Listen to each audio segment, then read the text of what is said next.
Welcome to Learn English. Slow stories for your heart. Listen, feel, learn. New story every day. Let's begin. My name is Emma. I am 28 years old. I have a secret that I have never told anyone in my entire life.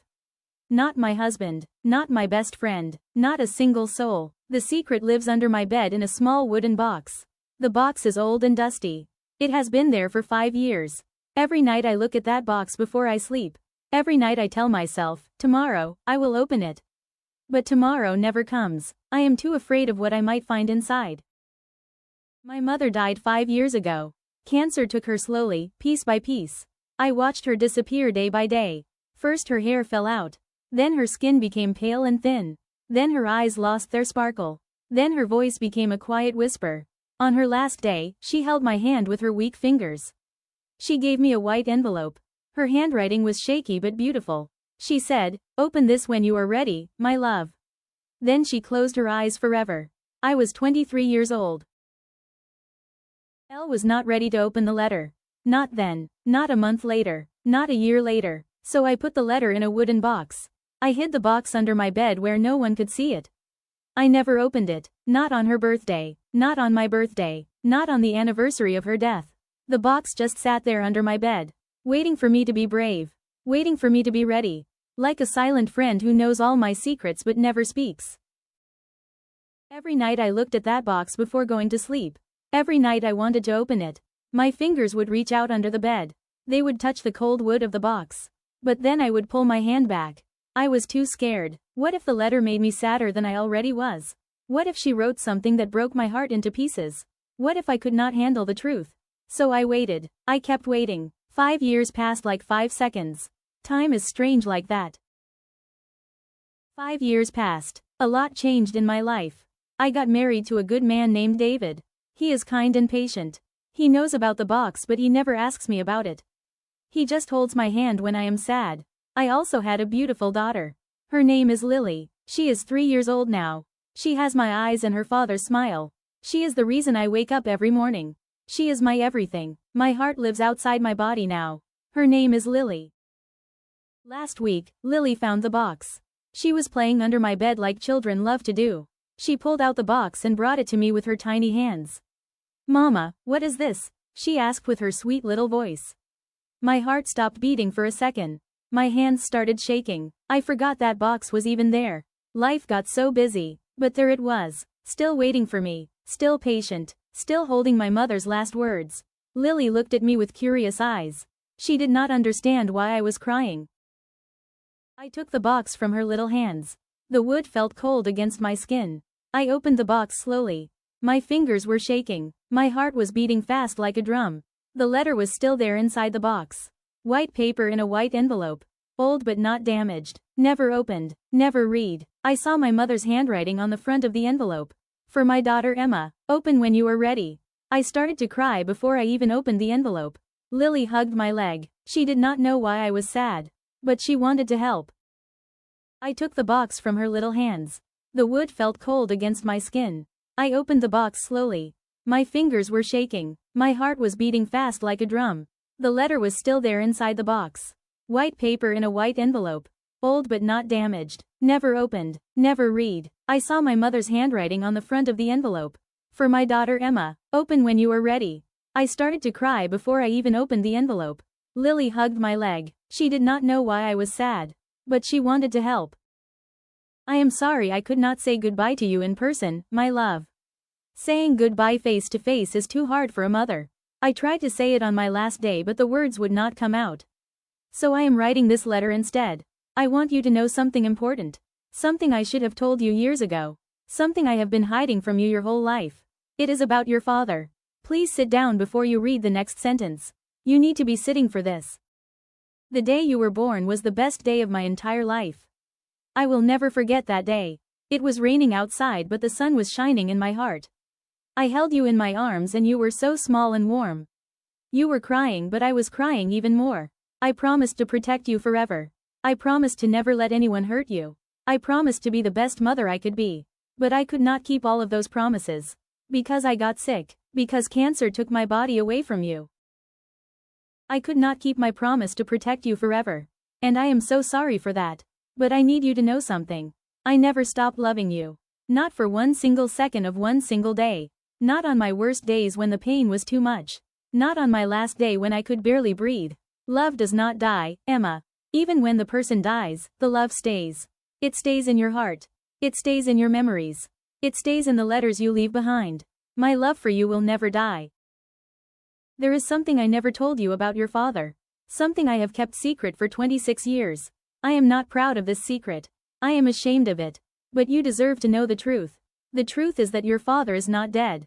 He did not die in a car accident like I told you. I made that story up because I was angry and scared. Your father left us when you were only 2 years old. He left because he was scared of being a father. But he is alive. He has always been alive. I stopped reading when I saw those words. My hands were cold and numb. My heart was pounding in my chest. My father left when I was 2 years old. My mother always said he died in a car accident. I believed her because why would she lie? But she did lie. She lied to me for 26 years. I did not know if I should be angry at her or sad for her. I felt both emotions at the same time. My head was spinning. I put the letter down for a moment to breathe. After a few minutes, I picked up the letter again. My hands were still shaking. I took a deep breath and continued reading. His name is Michael. He lives in Chicago. I have his address written at the bottom of this letter. I am sorry I lied to you, Emma. I am so sorry. I wanted to protect you from the pain of knowing he left. I thought it would be easier for you to think he was dead. But I was wrong. I made a mistake. A mother is allowed to make mistakes. But a mother should also admit them. He tried to see you many times over the years. He called me every month for the first 10 years. He begged me to let him see you. He sent letters and birthday gifts. But I said no every single time. I was angry at him for leaving us. I wanted to punish him. But I did not realize that I was also punishing you. That was my mistake, Emma. Not his. Please do not blame your father for my anger. He made a mistake by leaving. But I made a mistake by keeping you apart. Please find him, Emma. Please give him a chance. He loves you more than you know. He never stopped loving you even when I said no. He never stopped hoping that one day you would meet. I am giving you back your father. Do not lose him again. Do not let my mistake become your regret. Life is too short for regrets. I learned that too late. But you still have time. You still have time to know your father. You still have time to love him. Please do not wait as long as I did. The letter ended with these words. You are my greatest gift, Emma. The best thing I ever did in my entire life was becoming your mother. I am so proud of the woman you have become. I will watch you from heaven every single day. I will wait for you. And one day, we will see each other again. Until then, be brave. Be kind. Be happy. And do not forget to open the box sooner next time. Love always and forever, Mom. I cried for an hour after reading those words. Lily sat next to me on the bed the whole time. She did not understand why her mother was crying. She is only 3 years old. But she held my hand. She did not say anything. She just stayed with me. Sometimes that is enough. Sometimes just having someone next to you is all you need. I looked at my daughter and I made a promise. I promised to never keep secrets from her. I promised to never lie to her. I promised to be better than my mother was. Not because my mother was bad, but because I want to be good. The next day, I looked for my father online. I typed his name into the computer. Michael Harrison. I found him immediately. He lives 2 hours away from me in Chicago. He is 60 years old now. His hair is gray. His face has wrinkles, but his eyes look like my eyes. I stared at his photo for a long time. This stranger was my father. This old man with gray hair shared my blood. I did not know what to say to him. I did not know if he would want to see me. But I had to try. For my mother. For myself. I wrote him a message on social media. My fingers were shaking as I typed each word. Hello. My name is Emma. I think you are my father. My mother was Sarah. She passed away 5 years ago. I found a letter from her. She told me the truth about you. I would like to meet you if you want to meet me. I am not angry. I just want to know you. I read the message 10 times before I sent it.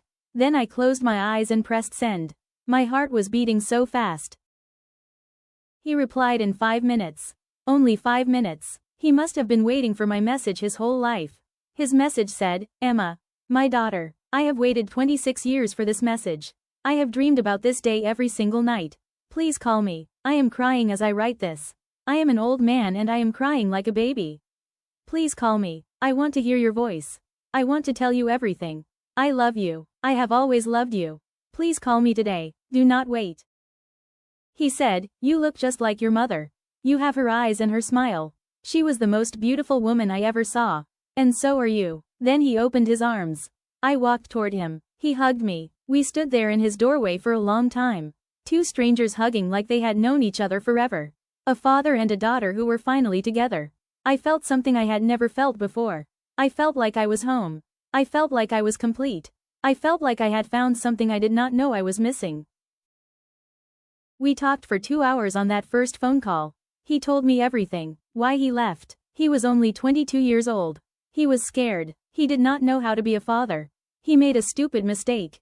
He tried to come back after 1 year. But my mother was too angry. She changed her phone number. She moved to a different house. She told everyone he was dead. He looked for us for years. He never stopped looking, but he could not find us. We were lost to him. He carried that pain every single day. He said, I have a box of letters for you, Emma. I wrote you a letter every birthday. Every single birthday from your 2nd birthday to your 28th birthday. 26 letters. I also wrote you a letter every Christmas. 26 Christmas letters. I never sent them. I was too scared. Too scared that your mother would throw them away. Too scared that you would not want to read them. But I kept writing. I kept hoping. And now I can finally give them to you. Now I can finally be your father. Last Saturday, I drove to Chicago to meet my father for the first time. The drive was 2 hours long. My heart was beating fast the whole time. What if he was not what I expected? What if we did not get along? What if the meeting was awkward and painful? But when I arrived, I saw him standing at his front door. He was wearing a blue shirt and black pants. His hair was gray and thin. His eyes were red from crying. He looked scared. He looked hopeful. He looked like me. He said, you look just like your mother. You have her eyes and her smile. She was the most beautiful woman I ever saw. And so are you. Then he opened his arms. I walked toward him. He hugged me. We stood there in his doorway for a long time. Two strangers hugging like they had known each other forever. A father and a daughter who were finally together. I felt something I had never felt before. I felt like I was home. I felt like I was complete.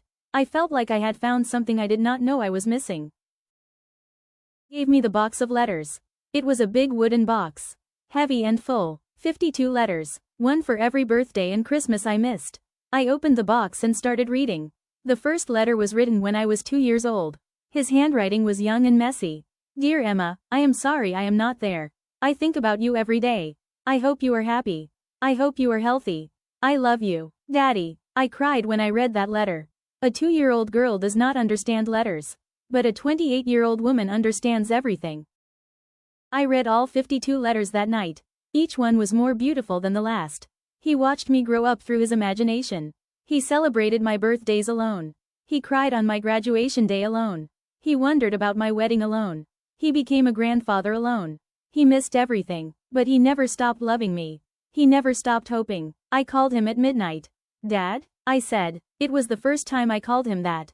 He started crying. Yes, Emma, he said. I love you, I said. I love you too, my daughter, he said. I am not angry at my mother anymore. I was angry at first. But not anymore. She made a mistake. A big mistake. But she fixed it. She gave me back my father. From heaven. From beyond the grave. She wrote that letter knowing that I might be angry at her. But she wrote it anyway. That takes courage. That takes love. Real love is not always perfect. Real love is messy and complicated. Real love is admitting when you are wrong. My mother was wrong, but she was also brave. And I will always love her for that. Now I have 2 parents. One in heaven and one in Chicago. I visit my father every Sunday. Lily calls him Grandpa. He cries every time she says that word. He is making up for lost time. He comes to Lily's birthday parties. He helps her open her gifts. He reads her stories before bed. He is the grandfather she deserves. And I am the daughter he always wanted. My mother's last gift to me was not a letter. It was a father. And that is the greatest gift anyone has ever given me. The end. Thank you for watching. If this story touched your heart, please like and subscribe. Your support means everything to me. New story every day. Take care of yourself. Heart.